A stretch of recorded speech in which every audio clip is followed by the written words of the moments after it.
ಐಶ್ವರ್ಯ ಆಯ್ತು, ಶ್ವೇತಾ ಗೌಡ ಆಯ್ತು, ಈಗ ರೇಖಾ ಸರದಿ. ಸಾಲ ಕೊಡಿಸೋ ನೆಪದಲ್ಲಿ ರೇಖಾ ದೋಖಾ ಮಾಡಿದಂತಹ ಸುದ್ದಿ ಇದು.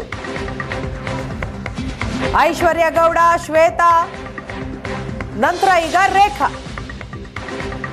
ಸಾಲ ಕೊಡಿಸುವಂತಹ ನೆಪದಲ್ಲಿ ರೇಖಾ ದೋಖಾ ಕಹಾನಿ ಇದು. ನಯವಂಚಕಿ ರೇಖಾಳನ್ನ ಸಿಸಿಬಿ ಪೊಲೀಸರು ಅರೆಸ್ಟ್ ಮಾಡಿದ್ದಾರೆ.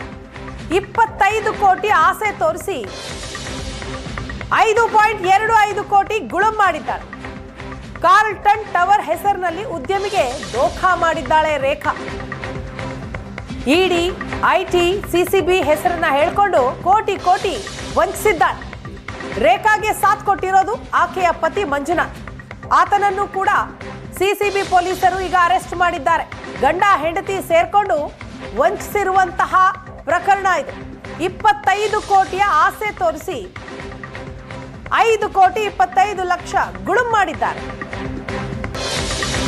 ರೇಖಾಗೆ ಸಾಥ್ ನೀಡಿರೋದು ಪತಿ ಮಂಜುನಾಥ್. ವಿಡಿಯೋ ಕಾಲ್ ರೆಕಾರ್ಡ್ ಮೂಲಕ ಹಲವರಿಗೆ ಇವರು ವಂಚನೆ ಮಾಡಿದ್ದಾರೆ.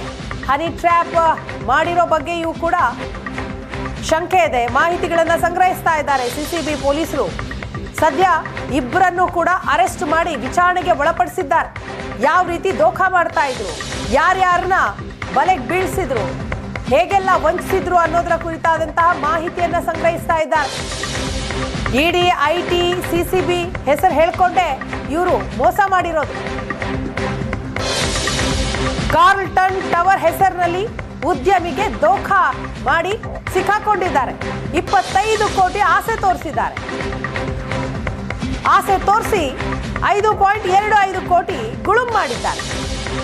ಇದಿಷ್ಟೇ ಅಲ್ಲ, ಹನಿ ಟ್ರ್ಯಾಪ್ ಮಾಡಿರೋ ಬಗ್ಗೆಯೂ ಕೂಡ ಈಗ ಸಿಸಿಬಿ ಪೊಲೀಸರು ಶಂಕಿಸುತ್ತಿದ್ದಾರೆ. ಆ ಕುರಿತಾಗಿ ಮಾಹಿತಿಯನ್ನ ಪಡೆದುಕೊಳ್ತಾ ಇದ್ದಾರೆ.